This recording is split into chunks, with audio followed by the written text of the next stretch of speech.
రాష్ట్రం నష్టపోయింది. అమరజీవి పొట్టి శ్రీరాములు గారి యొక్క స్ఫూర్తితో ఈ రాష్ట్రానికి పూర్వ వైభవం తేవాలనే దీక్షతో నాకు పూర్తిగా సహకరిస్తున్నటువంటి పవన్ కళ్యాణ్ గారికి,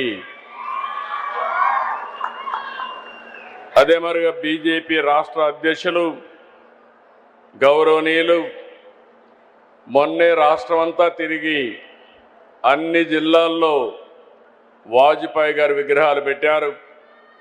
మొన్నే ఇక్కడ కూడా 15 అడుగుల విగ్రహాన్ని ఏర్పాటు చేయించినటువంటి వ్యక్తి మాధవ్ గారు. గౌరవనీయులు ఈ ప్రాజెక్ట్ రావడానికి గట్టిగా కృషి చేసినటువంటి నారా లోకేష్ గారు, కేంద్ర మంత్రి పెమ్మసాని గారు, గౌరవ శాసనసభ్యులు శ్రావణ్ కుమార్ గారు, సహచర మంత్రివర్గ సభ్యులు నాదెళ్ల మనోహర్ గారు, కందుల దుర్గేశం గారు, సబిత గారు, నారాయణ గారు, టీజీ భరత్ గారు, అదే సమయంలో గౌరవ శాసనసభ్యులు రాజగోపాల్ శ్రీరామ్ గారు, వారి అన్నింటికంటే ముఖ్యంగా నేను చాలామందిని చూశాను, కానీ ఇటీవల కాలంలో పట్టుదలకు మారుపేరుగా ఈ ప్రాజెక్టు చేపట్టినప్పటి నుంచి ఇప్పటి వరకు ఇక్కడనే క్యాంప్ ఆఫీసు పెట్టుకొని కుటుంబం సమేతంగా పనిచేసినటువంటి దోండి రాకేష్ గారు, నేను Arya Vaishya welfare and development corporation చైర్మన్గా చేస్తే దానికి నిజమైన సార్థకత ఇచ్చారు అలాంటి రాకేష్ని. అదే మరి కుటుంబ సభ్యులైనటువంటి గౌరవనీయులు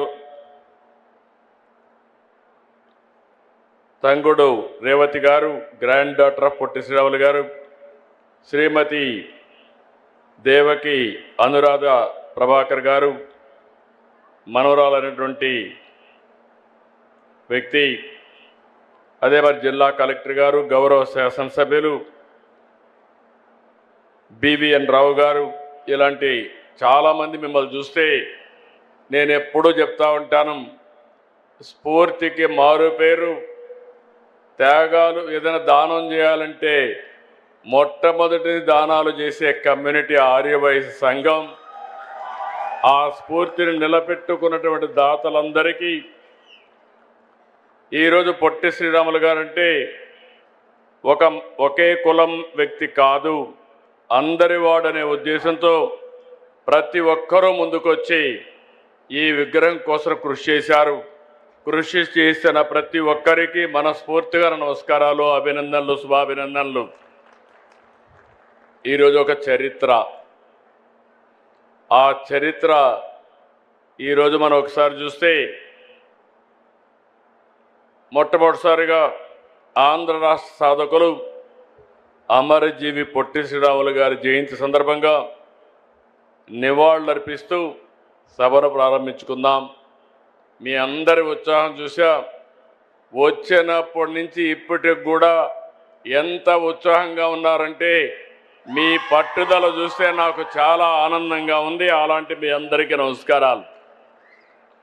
ఈరోజు విగ్రహం చూసాం, 58 అడుగులు, 58 రోజులు, ఇంకొక 48 అడుగులు ఎత్తు పెట్టారు, అంటే 106 అడుగుల ఎత్తు. దానిపైన ఎక్కి చూస్తే మొత్తం రాజధాని అంతా కనపడుస్తూ ఉంది. నాకు మళ్ళీ ఒక ఆలోచన వచ్చింది, ఇప్పుడు పైనెక్కి చూస్తేనే ఇంత బాగా కనపడుస్తుంది, రేపు రాజధాని పూర్తయితే ఎంత బాగుంటుందో అనే ఆలోచన రేకెత్తించే విధంగా ఆ హైట్ పెట్టారు.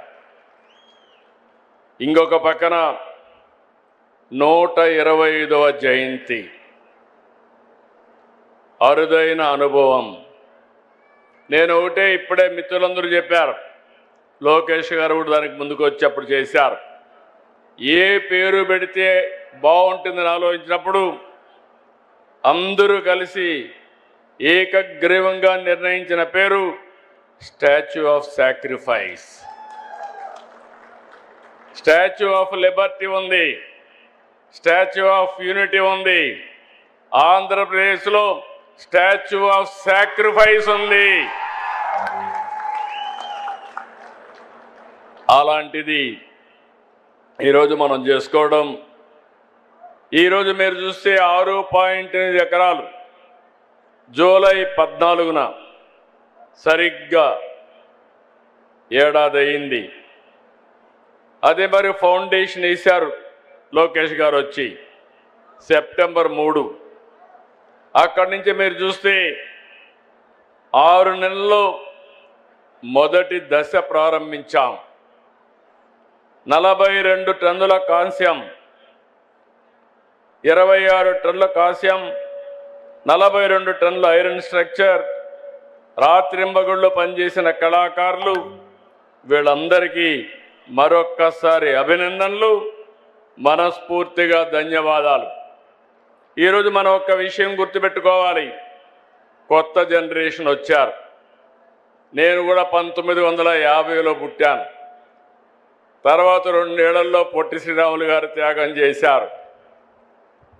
ఇప్పుడు వచ్చిన వాళ్ళైతే ఆయన పుస్తకాలు చదువుకొని ఆయన ఏ త్యాగాలు చేశారో మనం నేర్చుకునే పరిస్థితికి వస్తున్నాం. ఆ రోజు మద్రాస్ ఉమ్మడి రాష్ట్రం. ఆంధ్ర రాష్ట్రానికి అనేక సవాళ్లు ఎదుర్కొన్నాం. ఒక మాటలో చెప్పాలంటే మెడ్రాసు పోతే ఆ రోజు తెలుగు వారికి గుర్తింపు కూడా ఉండేది కాదు. అలాంటి పరిస్థితిలో స్వాతంత్రం కోసం పోరాడినప్పుడు పొట్టి శ్రీరాములు గారు గాంధీజీ నాయకత్వంలో పనిచేయడం, అనేక రకాలైనటువంటి సామాజిక ఉద్యమాల్లో భాగస్వాములయ్యారు. అయితే ఇన్ని సంవత్సరాలుగా మీరు ఇంకొక విషయం గుర్తుపెట్టుకోవాల్సింది, గాంధీజీ మనందరికీ స్వాతంత్రం కోసం పోరాడి సాధిస్తే అహింసా విధానాన్ని ఆ రోజు ఆయన పాటిస్తే పొట్టి శ్రీరాములు గారు ప్రాణత్యాగం చేసి ఆత్మార్పణ చేసి మనకు ఈ రాష్ట్రాన్ని సాధించి పెట్టాడు.